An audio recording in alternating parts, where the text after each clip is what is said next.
Erdhën në kohë dhe qëllimin e kishin të njëjtë.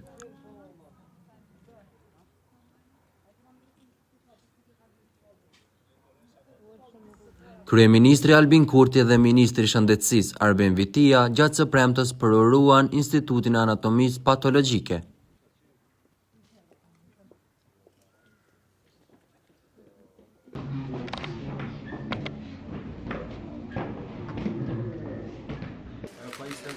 Ajo është një siguritet, po pajisjet tjera do të vinë për shkak të punës në pritjes punës.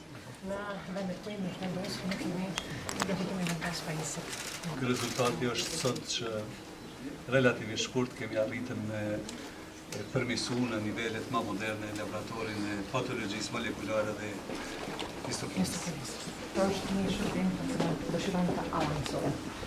A ne kemi filluar me studentëve, po që kemi diskutuar zgjerim të nivelit të tona në iniciativën, që në shkenca po avanson në një fazë ndryshme. Shkak të hapësirës, na ka mundur mirë tash. Sipas Kurtit, ky investim ka vlerën rreth 600.000 euro. 650.000 euro është shumë e gjithëmbarshme e këtij investimi për renovimin e plot të katit të parë të instituteve paraklinike në një sipërfaqe të gjithëmbarshme prej afër 1000 metra katror apo saktësisht 976 metra katror.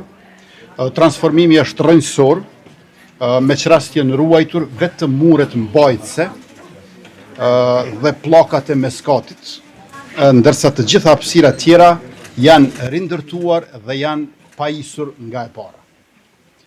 Në kuadër të këtij projekti janë zgjeruar dhe pajisur me inventar bashkëkohor 2 laboratore, laboratori imunohistokimisë dhe laboratori patologjisë molekulare. Pastaj janë riorganizuar dhomat e patologëve për më shumë specialist, si dhe janë funksionalizuar hapësirat përcjellëse për punën e përditshme. Ndërkaq me këtë investim, sipas drejtoreshës së këtij instituti, do të ketë edhe shërbime të reja. Ky transformim ka kriju kushte të reja të punës, duke rritur kështu cilësinë e shërbimeve shëndetësore në Institutin e Patologjisë dhe në këtë mënyrë ky investim do të ndihmojë dhe do të ndikojë direkt në mirëqenien e qytetarëve. Instituti i Anatomisë Patologjike është institut referent në nivel të Kosovës. Këtu pranohen mostrat nga QKK-ja dhe nga pothuajse të gjitha spitalet rajonale. Në këtë institut kryen biopsit, citologjit dhe autopsit për gjitha këto nivele, ndërsa numri teknikave të cilat i përdorim janë teknika të avancuara dhe do të shkojmë tutje edhe në avancimin e teknikave, synimi jon është edhe në avancimin e teknikave më moderne, duke ju falenderuar shkencës dhe teknologjisë.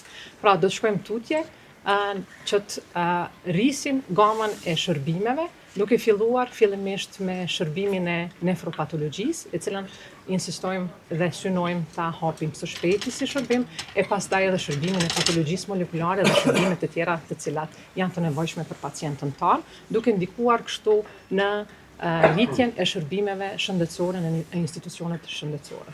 Ndryshe prej saj, Ministri i Shëndetësisë Arben Vitia bëri të ditur se së shpejti do të aktivizohet edhe patologjia molekulare. Ashtu si tha edhe drejtoresha, jemi duke punuar që sa më shpejt aktivizohet edhe patologjia molekulare në mënyrë që të na ndihmojë për pacientët onkologjik edhe me terapi target terapi, në mënyrë që pacientët edhe të marrin terapinë më të mirë, po edhe mos shpenzohet për pacientët të cilët terapia mund edhe mos të ketë efekt.